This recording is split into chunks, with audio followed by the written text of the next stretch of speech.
Hey, this is John Lee Dumas, the founder and host of Entrepreneurs on Fire. And if you're wanting to learn how to embrace change and navigate through disruption as a leader, then listen to the Leadership is Changing podcast with my good friend, Denis. He's prepared to ignite. Welcome to Leadership is Changing. Each week, we and our guests provide information and insights through exploring leading change. This is taking your leadership to another level by finding the balance between executive excellence and personal well-being through stories that inspire real change. It's time to adapt in our fast-moving world when leadership is changing with your host, Denis Giannoutsas. Hey, welcome to the show. Leadership is changing. What we as leaders know to be true is that change is constant. Leaders everywhere confront similar obstacles because people are people. But everywhere you go, leaders are overwhelmed, disrupted, and under pressure. They run from email to email, meeting to meeting. Many leaders are not changing quick enough, which means they run the risk of becoming irrelevant and being left behind. The purpose of the show is taking our listeners' leadership to another level by finding their balance between executive excellence and personal well-being through stories that inspire real change. I believe we don't have enough effective leaders in the world today, and if we can get the leaders to step up and lead change, then they can inspire real change. Hey listeners, it's now time to adapt in our fast-moving world, and I want to welcome you to today's episode. It is a mashup with three wonderful guests. From episode 74, Ajay Bal, he's a successful entrepreneur and licensed immigration advisor.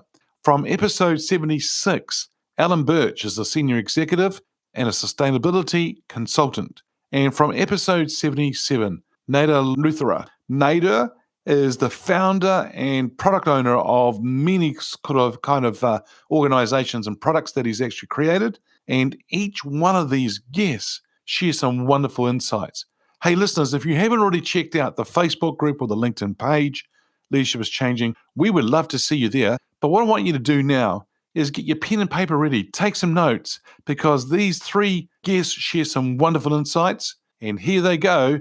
Sit back, take notes, and enjoy the mashup. So, look, here's a question for you, and that is, you may have many people that you sort of follow, but, you know, who's your favorite leader? Now, this person could be alive or from history, so who's your favorite leader and why? Sure. I'm quite a fan of Lee Kuan, Prime Minister of Singapore, ex-Prime Minister of Singapore. The reason why I like this guy, look, I think the way he managed the country and took Singapore from nowhere to somewhere. Yep. His dealings with the industries and the management of the resources and how he turned around a country which was nothing and now what it looks at now. So I'm quite a fan of this guy. Yeah, brilliant. And you know, to see his leadership like that was fantastic. Yeah, and yeah, tremendous. And you know, that he did work with that organisation, but he didn't do it just by himself. Of course, he had to have a team around him, people. But he did show them how to change and move forward, which was tremendous to see. Yes, absolutely. Yeah, that's great. Yeah. Hey, look, you may have many of these, but I just want to ask you, who's your favourite leader? And this person could be alive or from history. So, who's your favourite leader and why? Well, because I like telling stories. I think that's a great attribute of a leader. I've always admired Steve Jobs. I think the way he tells stories, the way he was quite a visionary. You know, many have read his books written about him. He may not have been perfect, that's for sure, but he certainly took Apple and all of us to a place that none of us could have imagined. So, just his ability to captivate us and tell a story. And I talk a lot to people these days about pitching and presentations and things. And I still think that launch of the if anyone wants to ever know anything about how to do a presentation, just watch the launch of the first ever iPhone. I think that was pretty incredible. So yeah, he's someone I've always admired. Okay, and tell us a little bit more about the storytelling. Why is that important for doing storytelling or using storytelling and probably actually doing it very well? Why is that important? Yeah, it's interesting you raise that. I talk a lot about that with my clients because people are used to talking about communication. What's your communication strategy? And I encourage people in the sustainability world especially to think about telling stories because that's how you build engagement for me.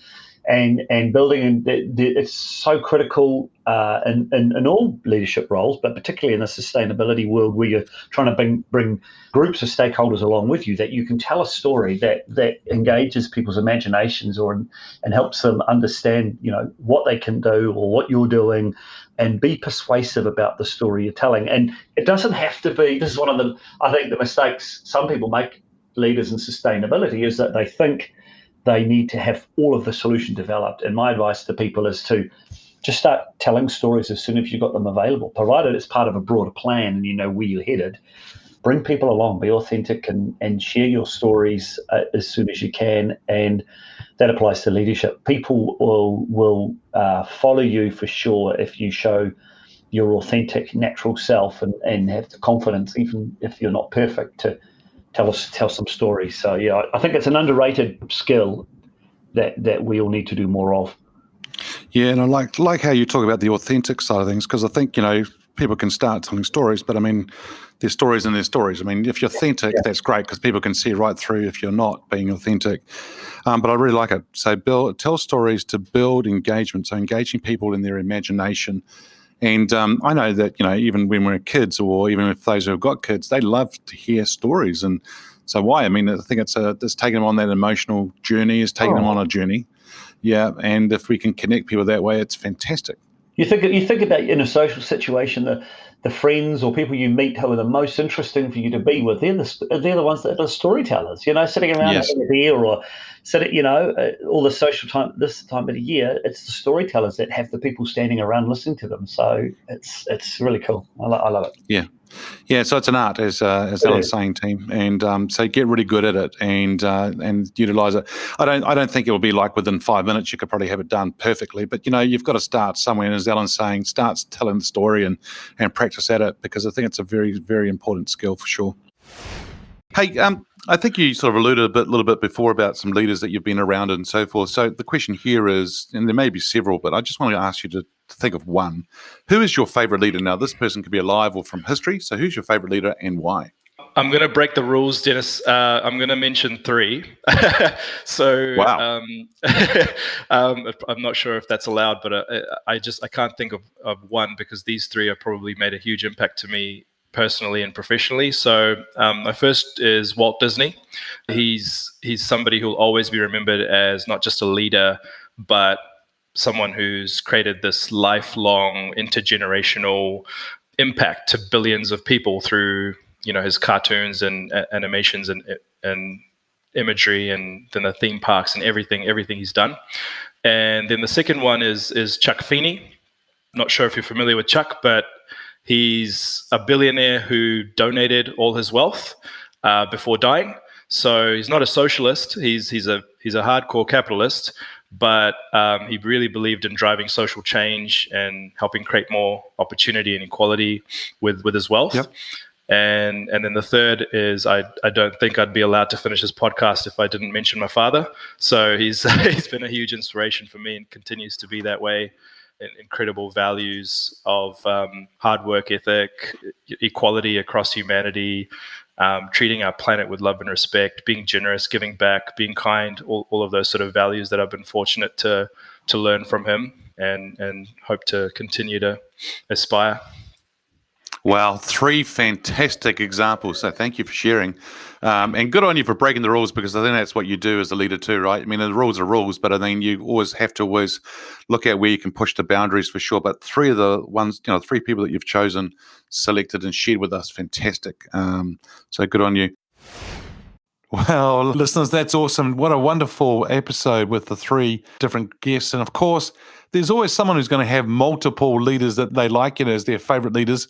And so great to hear from all 3 of them and what they've actually shared. So once again, episode 74, Ajay Bal, 76, Allan Birch, and 77, Nader Luthera. If you haven't checked out those full episodes, I'm going to encourage you to go ahead and do that, because there's some wonderful insights on all the questions I've asked them and what they've shared in their different and respective episodes.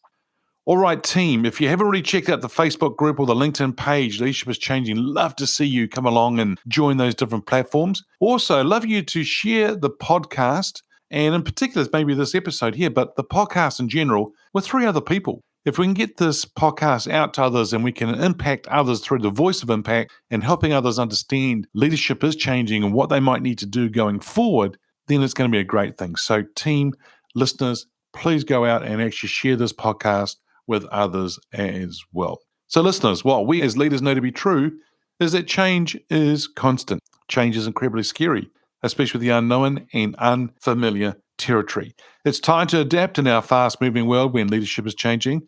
Hey, look out for the episodes as they're being released. Download them, have a listen, put a review and a rating. Feel free to share them with your family, your friends, and your network. And if you have any feedback for me about the show or about a question for my guests as I'm interviewing them, or a question for the Ask Denis Freestyle episode, send me an email, dennis@leadingchangepartners.com. Team, it's always great to be with you. Thanks for tuning in. Until next time, bye for now. Thank you for listening to this episode of Leadership is Changing with your host, Denis Giannoutsas. Each week, we and our guests provide information and insights through exploring leading change, inspiring executives and leaders to adapt and lead a bigger game in a fast-moving world.